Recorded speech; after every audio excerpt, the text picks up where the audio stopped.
दोस्तों 2024 बस अभी स्टार्टिंग हुआ है और 2024 के स्टार्टिंग में भारत को 10 ऐसे बड़े प्रोजेक्ट मिले हैं जिसके बारे में आपको जरूर जानना चाहिए। ये 10 के 10 प्रोजेक्ट बनकर के तैयार हो गए हैं, जिसके बारे में अगर आप जानोगे तो आपको अपने आंखों पर यकीन नहीं होगा कि भारत में ये प्रोजेक्ट मौजूद हैं। इन 10 प्रोजेक्ट को देख करके ऐसा लगता ही नहीं है कि ये भारत के प्रोजेक्ट हैं, ये भारत में बना है। आपको अपनी आंखों पर बिलीव नहीं होगा। जो चीज जापान, दुबई, अमेरिका, लंदन इन जगहों में देखने को मिलता था, अब सेम ऐसे इंफ्रास्ट्रक्चर भारत में देखने को मिल रहे हैं। तो चलिए आपको बताते हैं कि ये कौन से 10 प्रोजेक्ट हैं जिसका उद्घाटन 2024 में किया गया है। दोस्तों हमारा सबसे लेटेस्ट और सबसे सुंदर प्रोजेक्ट है द्वारिका एक्सप्रेसवे। ये अपने आप में खास है। आप इसको देखो, आपको लगेगा ही नहीं कि इस तरह के रोड भारत में बन सकते थे, लेकिन ये बने और देश को समर्पित भी कर दिया गया। इस प्रोजेक्ट की खासियत ये है कि इसमें 5 ऐसे चीजों को यूज किया गया है जो कि भारत में पहली बार है। गाइस, इस एक्सप्रेसवे में जीपीएस बेस्ड टोल सिस्टम लगाया गया है। मतलब जीपीएस के थ्रू सैटेलाइट के मदद से आपसे टोल टैक्स लिया जाएगा। जो भी लोग इस एक्सप्रेसवे पर यात्रा करेंगे, ना तो फास्टैग की जरूरत पड़ेगी, ना ही टोल टैक्स वाला सिस्टम। डायरेक्ट आपका पैसा अकाउंट से कट जाएगा आप जितना दूरी तय करोगे। तो सैटेलाइट बेस्ड टोल सिस्टम ये भारत में पहली बार होने जा रहा है। दुबई इतना ग्रो क्यों कर रहा है? क्योंकि दुबई में ऐसा सिस्टम लगा हुआ है। वहाँ पर अगर आप किसी भी रूल को तोड़ते हो तो आपके अकाउंट से डायरेक्ट पैसा कट जाएगा। ऐसा सेंसर वगैरह का लगाया गया है। अगर आप सड़क पर चलते समय एक भी रूल को बाइकआउट करते हो, तोड़ते हो, तो आपके अकाउंट से उसका चार्ज कट जाएगा, जिसकी वजह से लोगों में डर होता है और वो एक भी गलती नहीं करते हैं। और यही चीज भारत में भी होना चाहिए, लेकिन यहाँ के ड्राइवर मानेंगे नहीं। सरकार अगर कोई नियम लगाती है तो लोग रोड पर उतर जाते हैं। तो एक तरफ आप भारत को दुबई जैसा शहर बनाना चाहते हो, दूसरी तरफ आप सरकार की बात भी नहीं मानना चाहते हो। दुबई में जो नियम कानून है उसको अगर फॉलो किया जाएगा तभी तो देश का हर एक राज दुबई जैसा बनेगा। नौ द्वारिका एक्सप्रेसवे भारत का पहला 4 स्तरीय इंटरचेंज वाला एक्सप्रेसवे है। इस एक्सप्रेसवे में 3.6 किलोमीटर तक 8 लेन वाला टनल है। भारत में पहली बार 8 लेन वाला सुरंग बना है। द्वारिका एक्सप्रेसवे की और भी कई खासियत है। अगर आप इसके बारे में डिटेल में जानना चाहते हैं तो आई बटन पे क्लिक करके आप देख सकते हैं, या इसका लिंक डिस्क्रिप्शन में दिया हुआ है। हमारा दूसरा सबसे बड़ा प्रोजेक्ट है तिरुचिरापल्ली न्यू टर्मिनल। गाइस, ये एयरपोर्ट तमिलनाडु में मौजूद है, जो 702 एकड़ के एरिया में फैला हुआ है। और इसी एयरपोर्ट के न्यू टर्मिनल बिल्डिंग का उद्घाटन 2 जनवरी 2024 को प्राइम मिनिस्टर मोदी के द्वारा किया गया था। जैसे ही 2024 की शुरुआत हुई, इसे देश को समर्पित कर दिया गया। इस बिल्डिंग को 1100 करोड़ रुपए की लागत से डेवलप किया गया है। ये एयरपोर्ट टर्मिनल हर साल 4.4 मिलियन लोगों को सर्विस प्रोवाइड करेगा। इस एयरपोर्ट में 16 चेक इन काउंटर है, 5 बैगेज कैरोसेल है, 16 अराइवल इमिग्रेशन काउंटर है और 44 डिपार्चर इमिग्रेशन काउंटर है। इस बिल्डिंग का डिजाइन अपने आप में काफी खास है। इस टर्मिनल को भारतीय सांस्कृतिक तरीके से बनाया गया है। इस बिल्डिंग में तिरुचिरापल्ली के सांस्कृतिक जीवन को दिखाया गया है। हमारा तीसरा सबसे बड़ा प्रोजेक्ट है Mumbai trans harbour link MTHL,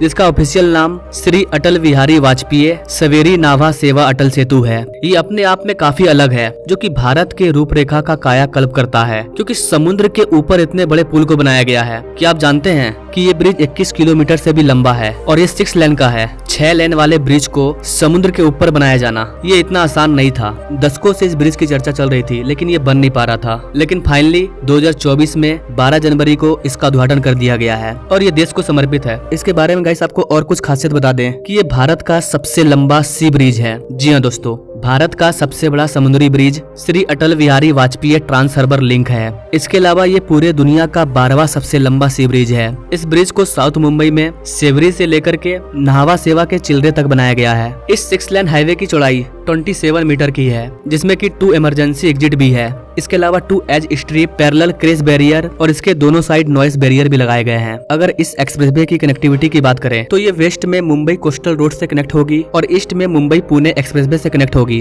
अगर आप इसके बारे में, यानी कि भारत के सबसे लंबे सी ब्रिज के बारे में और अधिक जानना चाहते हैं तो आप इस वीडियो को देख सकते हैं आई बटन पे क्लिक करके, या डिस्क्रिप्शन में इसका लिंक दिया हुआ है। इसमें इसका पूरा डिटेल दिया गया है, कौन सी टेक्नोलॉजी से बनाया गया है, कितना पैसा खर्च हुआ है, देश को इससे क्या फायदा होगा, आम लोगों को क्या फायदा होगा, हर चीज इस वीडियो में बताया गया है। चौथा हमारा सबसे बड़ा प्रोजेक्ट है इंटीग्रेटेड इंडस्ट्रियल टाउनशिप, जो कि ग्रेटर नोएडा में मौजूद है और इसका उद्घाटन भी प्राइम मिनिस्टर मोदी के द्वारा 25 जनवरी को किया गया। इस इंडस्ट्री को पीएम गति शक्ति के अंतर्गत बनाया गया है। इस इंटीग्रेटेड इंडस्ट्री को 1714 करोड़ रुपए की लागत से तैयार किया गया है। ये पूरा प्रोजेक्ट 747 एकड़ के एरिया में फैला हुआ है। इस इंडस्ट्रियल टाउनशिप की सबसे बड़ी खासियत ये है कि ये इंडस्ट्रियल टाउनशिप ईस्ट और वेस्ट डेडिकेटेड फ्रेट कॉरिडोर के चौराहे पर बना हुआ है। मतलब इस इंडस्ट्रियल टाउनशिप की कनेक्टिविटी एक और वेस्ट में मुंबई तरफ जाती है और एक और ईस्ट में कलकत्ता की ओर जाती है। इस प्रोजेक्ट के बनने से इसके आसपास के क्षेत्र में औद्योगिक विकास, आर्थिक समृद्धि और सतत विकास, इन सब को एक साथ बढ़ावा देने की दिशा में काम कर रही है।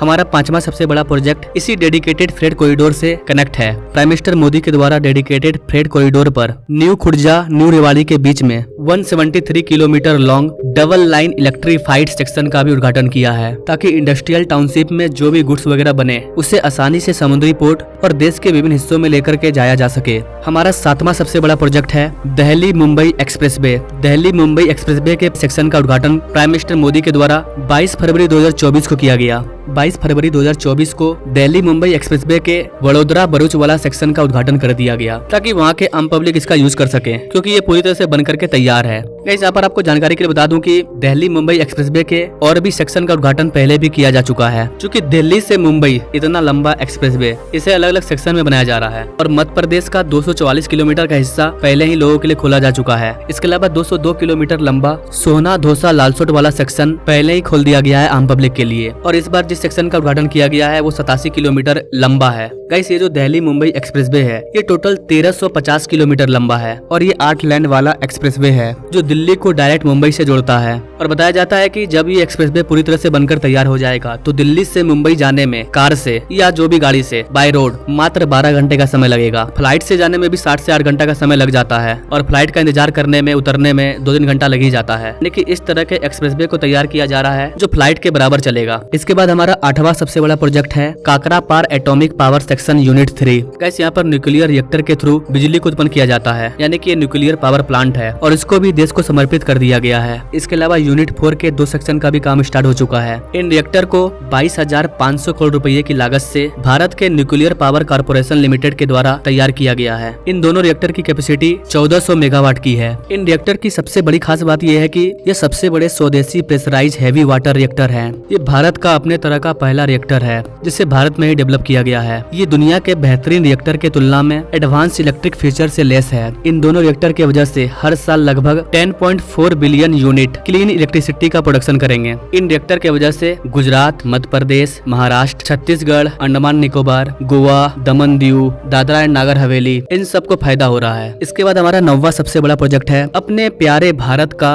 सबसे बड़ा केबल स्टे ब्रिज, जिसका उद्घाटन हमारे प्राइम मिनिस्टर मोदी के द्वारा 25 फरवरी को किया गया। इस ब्रिज का ऑफिशियल नाम है सुदर्शन सेतु। इस ब्रिज को 980 करोड़ रुपए की लागत से गुजरात के द्वारिका में बनाया गया है। इस केबल स्टे ब्रिज की लंबाई 2.32 किलोमीटर है। इस ब्रिज की सबसे खास बात यह है कि इसका जो डिजाइन है ये काफी यूनिक है। आप खुद देखिए, लग ही नहीं रहा है कि ये भारत में बना है, क्योंकि भारत के लोगों ने इस तरह के बड़े प्रोजेक्ट को देखा कहाँ है। ये सब देखने के लिए हमें विदेश जाना पड़ता था, लेकिन अब भारत में बन रहा है और हर एक राज्य में कुछ न कुछ यूनिक बन रहा है। अगर नहीं बन रहा है तो बनने वाला है। इस ब्रिज के दोनों साइड फुटपाथ हैं। फुटपाथ के ऊपरी हिस्से पर सोलर पैनल को लगाया गया है, जिससे कि 1 मेगावाट की बिजली पैदा होती है, जिसका यूज यहाँ के स्ट्रीट लाइट को जलाने में किया जाता है। यानी कि इस ब्रिज में जो लाइट जलेगा उसके लिए हमें अलग से बिजली नहीं देना पड़ेगा। इसमें ही सोलर पैनल और बैटरी को लगाया गया है जो कि धूप से चार्ज होगा। ये ब्रिज द्वारिका और बेट द्वारका को कनेक्ट करती है। हमारा 10वां सबसे बड़ा प्रोजेक्ट है Gomti Nagar railway station. Gomti Nagar railway station, इस स्टेशन को रीडेवलपमेंट किया गया है। ये स्टेशन उत्तर प्रदेश की राजधानी लखनऊ में मौजूद है, जिसे 385 करोड़ रुपए की लागत से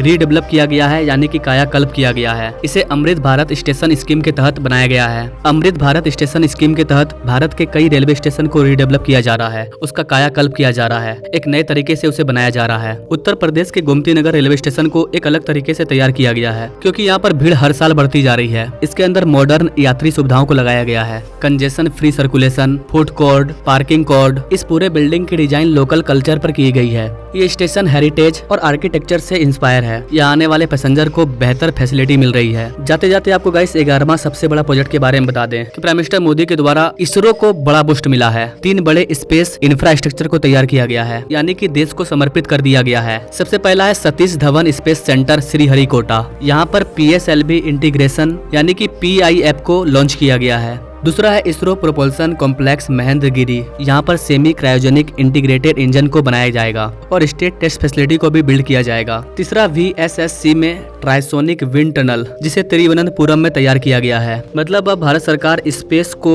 इसरो को खुल करके बजट दे रही है, खुल करके उनको बढ़ाया जा रहा है, जिसका परिणाम चंद्रयान 2, चंद्रयान 3 देखने को मिल रहा है। अभी गगनयान आने वाला है, सूर्ययान को लॉन्च कर दिया गया है, आदित्य L1, मंगल ग्रह के लिए भी एक मिशन की तैयारी चल रही है और इन सब पर मैंने पहले भी वीडियो बनाया है। तो गैस ये था टॉप 10 बड़े प्रोजेक्ट जिसे सिर्फ जनवरी और फरवरी के महीने में देश को समर्पित किया गया है। ये 10 बड़े बड़े प्रोजेक्ट थे जिसे 2024 के सिर्फ जनवरी फरवरी में देश को समर्पित किया गया है। इसके अलावा भी कई प्रोजेक्ट हैं, सैकड़ों हैं, जिसका उद्घाटन 2024 में किया गया है, लेकिन एक वीडियो में उन सब के बारे में बताना पॉसिबल नहीं है क्योंकि वीडियो काफी लंबा हो चुका है। लेकिन मिलेंगे अगले वीडियो में हम लोग, जिसमें हम लोग 10 ऐसे बड़े प्रोजेक्ट के बारे में जानेंगे जिसका प्रस्ताव रखा गया है। अगर वो प्रोजेक्ट बन जाते हैं तो देश हमारा किस तरह से बदलेगा, इसको हम लोग अगले वीडियो में जानेंगे। आई होप कि ये छोटी सी जानकारी इन टॉप 10 प्रोजेक्ट के बारे में जानकर के आपको अच्छा लगा होगा। अगर हाँ तो हमारे चैनल से जुड़ जाइए, ऐसे ही लेटेस्ट अपडेट आपको मिलते रहेंगे। Now thank you for watching. मिलते अगले वीडियो में एक नई जानकारी के साथ, तब तक के लिए जय हिंद।